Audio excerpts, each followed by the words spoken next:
3 साल से जंग चल रही है पुतिन की यूक्रेन से, लेकिन एक युद्ध में 32 युद्ध जीत चुके हैं पुतिन। जी हां, 32 देशों से बना नेटो भी अब रूस से लगभग जंग हार चुका है। और इस तरह का दावा यह हम नहीं कर रहे, बल्कि यूक्रेन के रक्षा मंत्रालय के खुफिया विभाग ने यह दावा किया है कि नेटो पर बहुत बड़ी जीत का दावा रूस कभी भी कर सकता है। ऐसे में सवाल यह है कि नेटो का सक्रिय सदस्य अमेरिका रूस के इस प्लान पर चुप्पी साधे आखिर क्यों बैठा है। बड़ा सवाल इसमें यह भी है कि आखिर माथे पर बल दिए ट्रंप चाहते क्या हैं।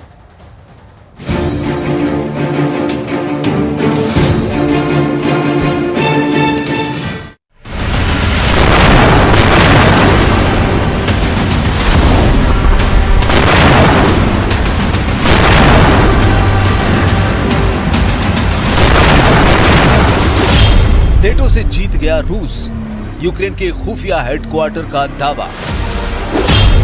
24 फरवरी 2025 को रूस यूक्रेन जंग को पूरे 3 साल होने जा रहे हैं। 36 महीने की जंग में पुतिन के रूस ने यूक्रेन जंग में अमेरिका समेत नेटो के 32 और यूरोप और पश्चिमी देशों के 50 से ज्यादा देशों को लगभग धूल चटा दी है। हैरानी की बात तो यह है कि अब यूक्रेन के रक्षा मंत्रालय के अंडर में आने वाले यूक्रेन मुख्य खुफिया निदेशालय ने एक ऐसा दावा कर दिया है जिसने पूरी दुनिया में हड़कंप मचा दिया है। यूक्रेन के GUR ने दावा करना शुरू कर दिया है कि नेटो पर बहुत बड़ी जीत का दावा रूसी सेना 24 से 25 फरवरी के बीच करने जा रही है। वॉर एक्सपर्ट्स का साफ कहना है कि अगर यूक्रेन का खुफिया निदेशालय इस प्रकार का दावा कर रहा है तो इसका मतलब ये हुआ कि यूक्रेन दुनिया के सामने साबित कर रहा है कि 3 साल की जंग में सिर्फ यूक्रेन ही नहीं हार रहा है, बल्कि 32 देशों से बने नेटो देश भी जंग हार रहे हैं।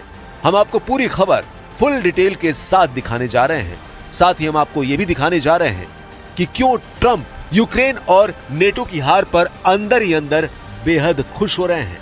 साथ ही हम आपको यह भी बताएंगे कि पुतिन और ट्रंप ने यूक्रेन युद्ध में ऐसी क्या चाल चल दी है जिसकी वजह से नेटो देश फ्रांस, ब्रिटेन, जर्मनी, पोलैंड जैसे देशों के होश उड़ गए हैं। 25% पुतिन कब्जा करेंगे, 50% खनीज ट्रंप लूटेंगे। मौजूदा हालात यह है कि राष्ट्रपति ट्रंप और पुतिन की दोस्ती को देखकर नेटो और यूक्रेन के टॉप नेता और कमांडर बुरी तरह से घबराए हुए हैं। युद्ध से जुड़े वॉर एक्सपर्ट्स का साफ कहना है कि इस कुछ नेटो देश जैसे ब्रिटेन, फ्रांस, जर्मनी, पोलैंड और तीनों बाल्टिक देश लिथुआनिया, एस्टोनिया, लातविया ट्रंप की यूक्रेन युद्ध की नीति को लेकर बुरी तरह से नाराज हैं। इन देशों का साफ कहना है कि राष्ट्रपति पुतिन से ज्यादा खतरनाक अब यूक्रेन के लिए राष्ट्रपति ट्रंप बनते जा रहे हैं। ट्रंप इशारों ही इशारों में जेलेंस्की को कभी तंज करते हुए देवदूत तो कभी तानाशाह कह चुके हैं। इसके अलावा ट्रंप ने यह भी साफ कर दिया है कि नेटो की फिजूल खर्ची और युद्ध का बोझ अकेले अमेरिका नहीं उठाएगा। इसके अलावा ट्रंप ने पुतिन के साथ मिलकर यूक्रेन के हिस्सों पर बंदरबाट भी शुरू कर दी है। हालात यह है कि दुर्लभ खनिजों से भरे यूक्रेन के 25% इलाके पर रूस कब्जा करने के करीब पहुंच चुका है। तो वहीं दूसरी तरफ ट्रंप ने ऐलान कर दिया है कि अमेरिका यूक्रेन के 50% दुर्लभ खनिजों पर अपना दावा ठोक रहा है। यानी यूक्रेन को इस वक्त रूस और अमेरिका दोनों ही मिलकर लूटने में जुटे हैं और बेचारे जेलेंस्की कुछ नेटो देशों के भरोसे यूक्रेन को बचाने में जुटे हैं। लेकिन इस बीच यूक्रेन के रक्षा मंत्रालय के अधीन आने वाले खुफिया निदेशालय ने ऐसा दावा किया है कि पूरी दुनिया दंग रह गई है। यूक्रेन के रक्षा मंत्रालय के मुख्य खुफिया निदेशालय के खुफिया इनपुट के दावों के मुताबिक यूक्रेन युद्ध के 3 साल की वर्षगांठ पूरा होने से पहले रूस नेटो पर अपनी जीत का ऐलान करने जा रहा है। यूक्रेन की GUR के मुताबिक रूस सऊदी अरब में पुतिन और ट्रंप की वार्ता से पहले ही दुनिया को ये दिखाने जा रहा है कि रूस ने 32 देशों से बने नेटो देशों को हरा दिया है। पुतिन का रूस ये साबित करने जा रहा है कि रूस ने यूक्रेन के साथ साथ नेटो को भी 3 साल से चल रही जंग में बुरी तरह से हरा दिया है। हम आपको बता दें कि यूक्रेनी राष्ट्रपति व्लादिमीर जेलेंस्की को ट्रंप इशारों ही इशारों में बिना चुनाव के तानाशाह कह चुके हैं। युद्ध विशेषज्ञों का कहना है कि ऐसा लगता है कि जेलेंस्की पर हमला करके राष्ट्रपति ट्रंप पुतिन के ही प्रचार को दोहरा रहे हैं। Україна не братиме, Україна про це нічого не знала, а Україна розцінює будь-які переговори про Україну без України як які не мають результату, і ми не можемо визнавати будь-які речі або будь-які домовленості про нас без нас. І ми не будемо такі домовленості визнавати. इधर पुतिन और ट्रंप की होने वाली शांति वार्ता यूक्रेन और नेटो देशों की मातम साबित होने जा रही है। हालात ये है कि यूक्रेन के राष्ट्रपति जेलेंस्की, फ्रांस के राष्ट्रपति इमैनुअल मैक्रो, ब्रिटेन के प्रधानमंत्री कीर स्टारमर और जर्मनी के चांसलर ओलाफ शॉल्ज ये समझ नहीं पा रहे हैं कि राष्ट्रपति ट्रंप, राष्ट्रपति पुतिन और रूस को दुनिया का सबसे शक्तिशाली राष्ट्र साबित करने में क्यों तुले हैं। इस वक्त वार्ता को लेकर पुतिन और ट्रंप की खुशी का ठिकाना नहीं है, जबकि यूक्रेन और नेटो देशों के नेता खून के आंसू रोने के लिए मजबूर हैं। Et donc moi je suis aujourd'hui raisonnablement inquiet parce que la situation est inquiétante, mais elle n'est pas inquiétante par le président Trump, elle est inquiétante parce que la Russie a déclenché cette guerre et que la Russie est armée jusqu'aux dents et à nos frontières. Mais j'essaie de gérer cette incertitude pour nous. Et donc en gardant l'unité de tous, des Européens et des alliés, mais en allant aussi essayer de le convaincre qu'en fait, son intérêt est le même que le nôtre, quoi qu'il pense. Et donc ce que je vais faire, c'est je vais lui dire, au fond, tu peux pas être faible face au président Poutine. C'est pas toi, c'est pas ta marque de fabrique. C'est pas ton intérêt. Comment ensuite être crédible face à la Chine si tu es faible face à Poutine? La deuxième chose, je vais lui dire, si tu laisses l'Ukraine prise, la Russie, elle sera inarrêtable pour les Européens, pour tous, mais elle sera non seulement encore plus forte, elle continue d'investir, mais elle va récupérer l'Ukraine et son armée, qui est une des plus grandes d'Europe, avec tous nos équipements, y compris les équipements américains. C'est une faute stratégique.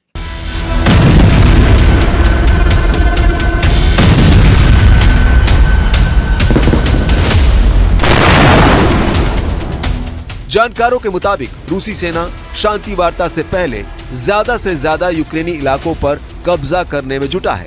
दावा किया गया है कि रूस अब तक 22% से ज्यादा इलाकों पर कब्जा कर चुका है और इस वक्त रूसी सेना 25% इलाके पर तेजी से कब्जा करने में जुटी है। जानकारों का दावा है कि पुतिन सऊदी अरब में वार्ता से पहले यूक्रेन के बहुत बड़े इलाके पर कब्जा चाहते हैं। खास तौर से यूक्रेन के किले कहे जाने वाले इलाकों पर रूसी सेना इस वक्त चौतरफा हमले कर रही है।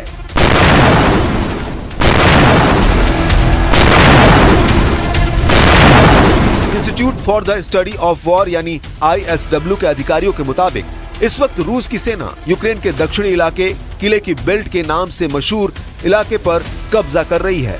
ISW के मुताबिक रूसी सेना यूक्रेन टोरस और पूर्वी पोक्रोवस से हमले तेज कर चुकी है, जहां वो यूक्रेन के कोस्निविका पर कब्जा करने के करीब है। इसके अलावा यूक्रेन के डोनेस्क पर भी रूसी सेना कब्जा करने की पूरी तैयारी कर चुकी है। ISW की स्टडी के मुताबिक यूक्रेन की किले की बेल्ट में यूक्रेन के सबसे अच्छे इलाके स्लोवेंस्क, क्रामाटोरस्क, ड्रज़्गिवका और कोस्निविका माने जाते हैं। इन यूक्रेनी शहरों के साथ 50 किलोमीटर लंबी रेखा जुड़ी है, जो पूर्वी यूक्रेन में डोनेस्क ओब्लास्ट में कीव की सुरक्षा की रेखा मानी जाती है। यहीं पर रूसी सेना इस वक्त बड़े हमले कर रही है। I think he wants to stop fighting. They have a big, powerful machine. You understand that? Because if he's going to go on, that would have been a big problem for us, and that would have caused me a big problem because you just can't let that happen. I think he wants to end it, and they want to end it fast. Both of them, and Zelensky wants to end it too. अगर पिछले 24 घंटे की बात करें तो Ukraine युद्ध में रूसी सेना ने यूक्रेनी सेना को भीषण नुकसान पहुंचाया है। रूस का दावा है कि उसकी सेना ने यूक्रेन के MiG-29 फाइटर जेट को हमला करने से पहले ही हवा में मार गिराया है। रूस के कमांडरों का यहां तक दावा है कि उन्होंने यूक्रेन के कई रॉकेट हमले, हवाई बम हमले और 100 से ज्यादा ड्रोन अटैक को तबाह और बर्बाद कर दिया है। यूक्रेनी सेना ने भी माना है कि यूक्रेन के खार्किव, लिमन और रूस के कुर्स्क क्षेत्र इलाके में रूसी सेना ने बहुत बड़े हमले किए हैं। विश्व बैंक के आंकड़े, भीषण युद्ध में कंगाल हुआ यूक्रेन। अब ऐसे हालात में सवाल उठता है कि रूस यूक्रेन जंग में क्या सब कुछ पुतिन ही तय करेंगे? क्या वाकई में ट्रंप भी पुतिन के ट्रैप में फंस चुके हैं? जो हालात दिख रहे हैं उससे साफ है कि यूक्रेन जंग पर पुतिन ने ट्रंप को आईना दिखा दिया है। पुतिन को अच्छी तरह से एहसास हो चुका है कि अगर कुछ महीने जंग और चली तो यूक्रेन न सिर्फ युद्ध हारेगा बल्कि पूरी तरह से कंगाल हो जाएगा। कुल मिलाकर हालात ये हैं कि राष्ट्रपति बनते ही डोनाल्ड ट्रंप ने राष्ट्रपति पुतिन को यूक्रेन युद्ध जितवाना शुरू कर दिया है। यहाँ तक कि रूसी सेना के हाथों नेटो के देशों को भी हार की कगार पर पहुंचा दिया है। इन हालातों को देखकर साफ कहा जा सकता है कि सऊदी अरब में जब ट्रंप और पुतिन की मुलाकात होगी तब तक रूस यूक्रेन के 25% से ज्यादा इलाकों पर कब्जा करके खुद को विजेता घोषित कर देगा।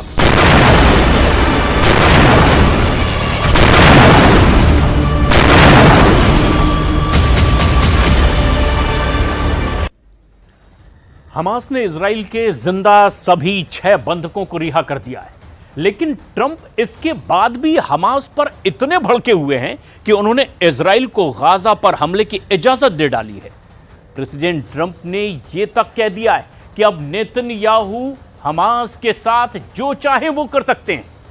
अमेरिका हमेशा इजराइल के साथ खड़ा है। आखिर अब किस बात पर ट्रंप का गुस्सा भड़का है? क्या अमेरिका अपने जंगी जेट रैप्टर से गाजा को अब पूरी तरह से बर्बाद करने का मिशन शुरू कर रहे हैं? हमारी स्पेशल रिपोर्ट के जरिए जानिए, ईरान के खिलाफ ट्रंप का एक्शन प्लान आखिर है क्या?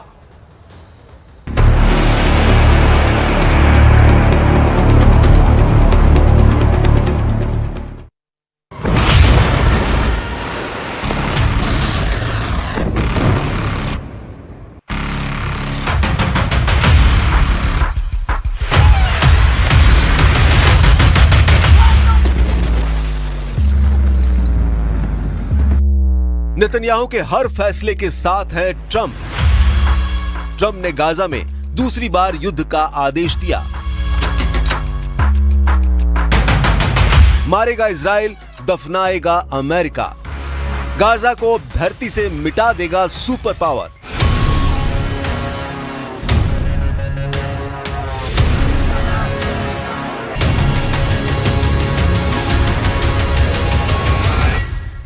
जब अमेरिका की नहीं सुनी जाती, जब सुपर पावर को कोई टेंशन देता है, जब ट्रंप जैसे लीडर को गुस्सा आता है तो तबाही मचती है, बारूद का तूफान उठता है, बम और मिसाइल के धमाके का अनुमान लगाना मुश्किल हो जाता है। हमास ने ट्रंप को भड़का दिया है।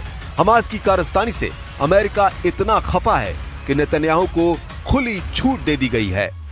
यानी अब नेतन्याहू जो चाहे करे, हमास को अमेरिका के बम से मारे या फिर सुपरसोनिक मिसाइल से उड़ा डाले, ट्रंप उन्हें नहीं रोकेंगे। ट्रंप की तमाम कोशिश के बाद भी जब हमास और अरब लीग गाजा खाली करने को तैयार नहीं हुई है तो यह फैसला व्हाइट हाउस में लिया गया है। प्रेसिडेंट ट्रंप ने नेतन्याहू को बदला लेने की परमिशन दे डाली है। पीएम नेतन्याहू और इजरायली सेना में बिबास फैमिली के नरसंहार को लेकर जबरदस्त गुस्सा है। इजराइल ने मासूमों के मर्डर की असल कहानी सामने आने के बाद हमास को साफ करने का मन बना लिया है। हमास ने जिन 2 बिबास भाइयों के शव इजराइल को लौटाए हैं, उनको लेकर दावा किया गया है कि उनकी मौत इजराइल के हवाई हमले में हुई है। वही नेतन्याहू ने साफ किया है कि हमास को इस झूठ की कीमत चुकानी पड़ेगी। इजराइल डिफेंस फोर्स के प्रवक्ता की यह धमकी अगले एक्शन का ऐलान है। Contrary to Hamas's lies, Ariel and Kfir were not killed in an airstrike. Ariel and Kfir Bibas were murdered by terrorists in cold blood. The terrorists did not shoot the 2 young boys.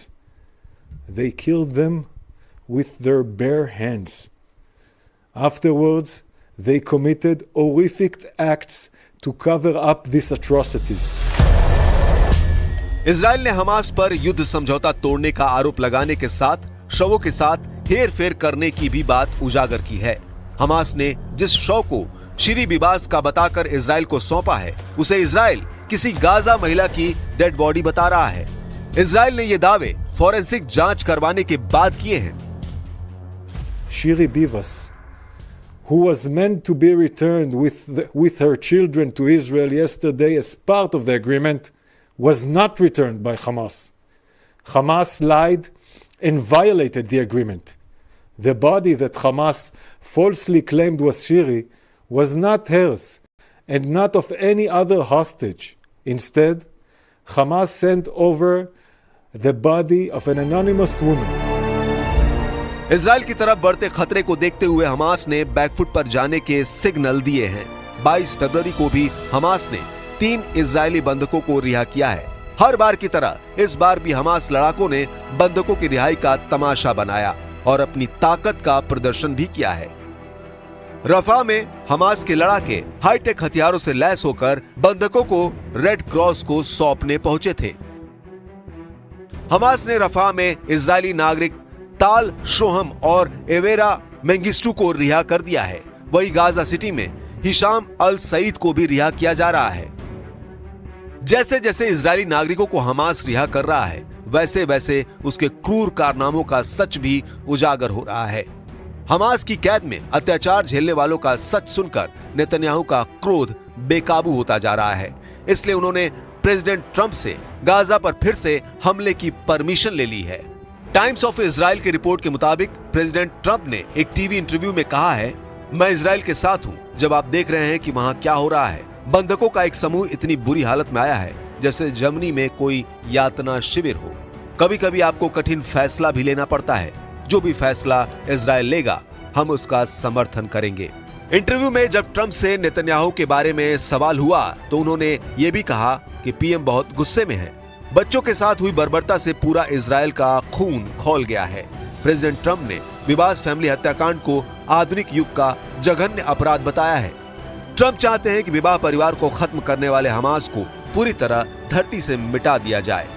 मतलब युद्ध का अगला episode शुरू हो चुका है, जिसमें Hamas के ज्यादा दिन तक टिके रहने की उम्मीद नहीं दिखती। लेकिन ईरान ने हमास को अब खुलकर सपोर्ट करने का ऐलान किया है। ईरान के रिवॉल्यूशनरी गार्ड्स के सीनियर जनरल इब्राहिम जब्बारी ने इजराइल को तबाह करने की धमकी दी है। जनरल जब्बारी ने कहा कि ईरान के मिसाइल हमले में इजराइल पूरी तरह खत्म हो जाएगा। जनरल जब्बारी के टारगेट पर सबसे पहले तेल अवीव और हाइफा जैसे बड़े शहर हैं। ईरानी मीडिया के मुताबिक जनरल इब्राहिम जब्बारी ने कहा कि ऑपरेशन ट्रू प्रॉमिस 3 सही समय पर पूरे सटीक अंदाज में किया जाएगा, जिसमें तेल अवीव और हाइफा को मिट्टी में मिलाने तक बारूद बरसेगा। IRGC चीफ कमांडर हुसैन सलामी के सलाहकार जनरल जब्बारी ने यह धमकी वॉर रिहर्सल के वक्त दी है। इजराइल पर हमले की ये तीसरी धमकी इस हफ्ते ईरान की तरफ से दी गई है। सुप्रीम लीडर अली खमेनेई, उनके बाद कमांडर हुसैन सलामी और अब जनरल जब्बारी ने इजराइल और अमेरिका दोनों को निशाना बनाने का ऐलान किया है। ईरान इंटरनेशनल की रिपोर्ट के मुताबिक जनरल जब्बारी ने ट्रंप को हूती लड़ाकों से दूर रहने की नसीहत देते हुए कहा है, अमेरिका की यमन को नुकसान पहुंचाने की कोशिश कभी सफल नहीं हो सकेगी। लेबनान, इराक और फिलिस्तीन में फाइटर ग्रुप पूरी तरह से तैयार है। इजराइल और अमेरिका से मजबूती से युद्ध लड़ा जाएगा। सुप्रीम लीडर अली खमेनेई ने देश की मिसाइल रेंज बढ़ाने का भी आदेश दिया है। ईरान बराबर की टक्कर देने का दम भर रहा है। ईरान के फाइटर ग्रुप भी सुपर पावर से बदला लेने के लिए भड़के हुए हैं। मगर अमेरिका से युद्ध करने का मतलब क्या होता है, इसकी मिसाल कई मुल्कों की बर्बादी है। ट्रंप चाहते हैं हमास खल्लास हो, नेतन्याहू चाहते हैं हमास का काम तमाम हो, हिजबुल्लाह का गेम ओवर हो, ईरान कमजोर हो। यही इस वक्त अमेरिका की अरब वर्ल्ड वाली पॉलिसी है, जिस पर बहुत तेजी से लागू किया जा रहा है। ट्रंप क्या चाहते हैं, वो ये बताने के लिए लेबनान में हिजबुल्लाह किलर के नाम से मशहूर हो रही मॉर्गन ऑर्टेगस को भी भेज चुके हैं। That, of course, starts with the pressure that President Trump is now placing on the Islamic Republic of Iran so that they can no longer fund their terror proxies through the region. And we will be working again to make sure that the Islamic Republic of Iran doesn't achieve a nuclear weapon, and also that they are unable to inflict chaos and harm into this country and to so many other countries around the region, which they were allowed to do for decades.